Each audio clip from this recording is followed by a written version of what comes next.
ఏలూరు జిల్లాలో భారీగా గంజాయి అక్రమ రవాణా చేస్తున్న ముఠాను పోలీసులు పట్టుకున్నారు.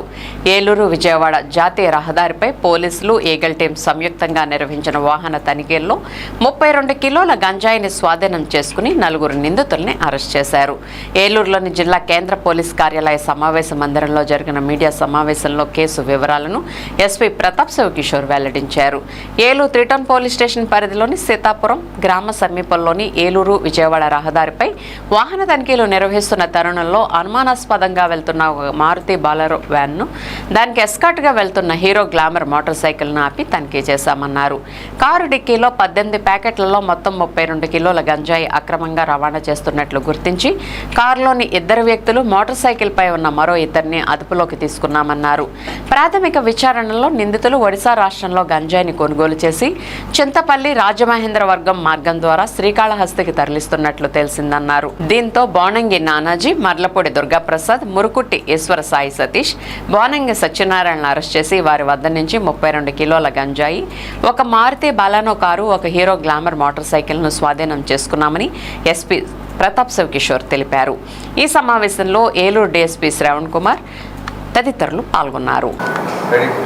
మీడియా మిత్రులందరికీ నమస్కారం అండి. మన ఏలూరు 3 టౌన్ పోలీస్ స్టేషన్ లిమిట్స్లో ఈ వాహన తనిఖీ నిమిత్తం మేరకు మనం తనిఖీ చేస్తున్నప్పుడు ఈ గంజాయిని స్మగ్లింగ్ చేస్తున్న ఒక గ్యాంగ్ని మనం పట్టుకోవడం జరిగింది.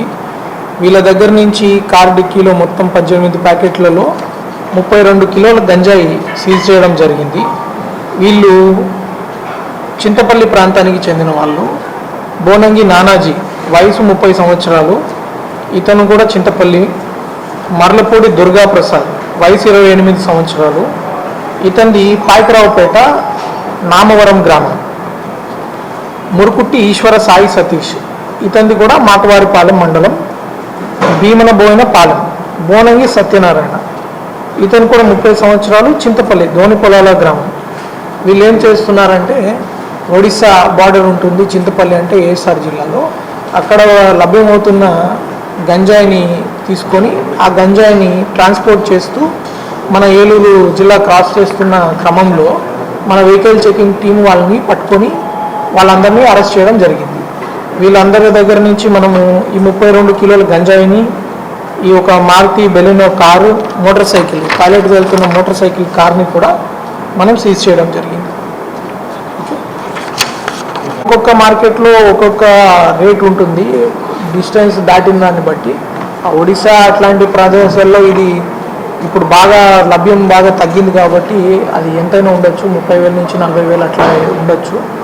వాళ్ళు ఇప్పుడు మనం 32 కిలోలు గంజాయి అంటే అది సుమారు ఉండొచ్చు, దాని విలువ ఎంత ఉంటుంది ఇప్పుడు 13 లక్షల చిల్లర వరకు దాని విలువ ఉండొచ్చు.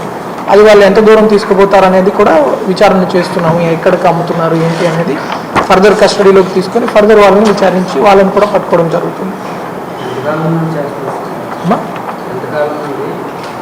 సో వీళ్ళ మీద కేసు వివరాలు కూడా ఉన్నాయి కదా, పాత కేసుల వివరాలు.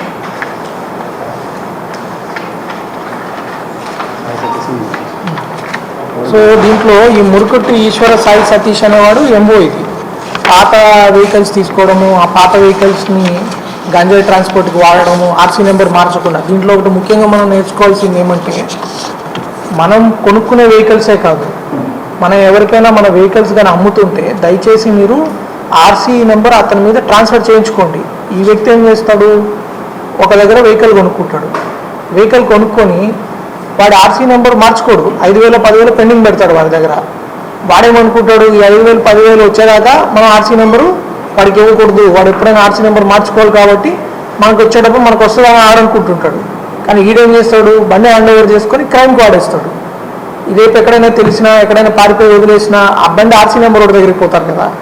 సో దయచేసి అందరూ వాహనదారులు ఎవరైతే సెకండ్ హ్యాండ్ వెహికల్స్ కొనుక్కుంటున్నారో లేక అమ్ముతున్నారో, మీ వెహికల్ మీ పొజిషన్లో లేనప్పుడు అదేదైనా హిట్ అండ్ రన్ కేసులో ఇరుక్కున్నా, లేకపోతే గంజాయి కేసులో ఇరుక్కున్నా, ఏదైనా క్రైమ్లో వాడబడినా అనవసరంగా మీరు లింక్ అవుతారు దానికి.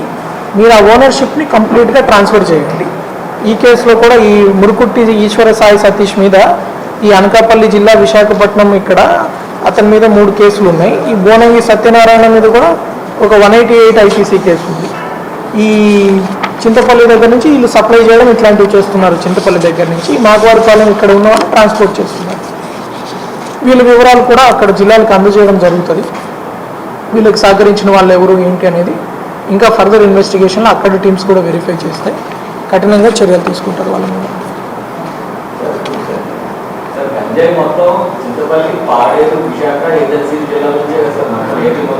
కాదు, గంజాయి ఒడిశా నుంచి వస్తుంది.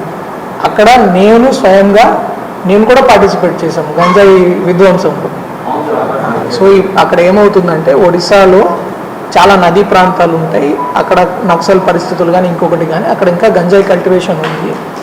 ఆ గంజాయి కల్టివేషన్కి ఇక్కడ ఉన్నట్లు ఒక ఎన్హెచ్ ఉండదు. రకరకాల దారులు ఉంటాయి, కొండల్లో మోస్తారు.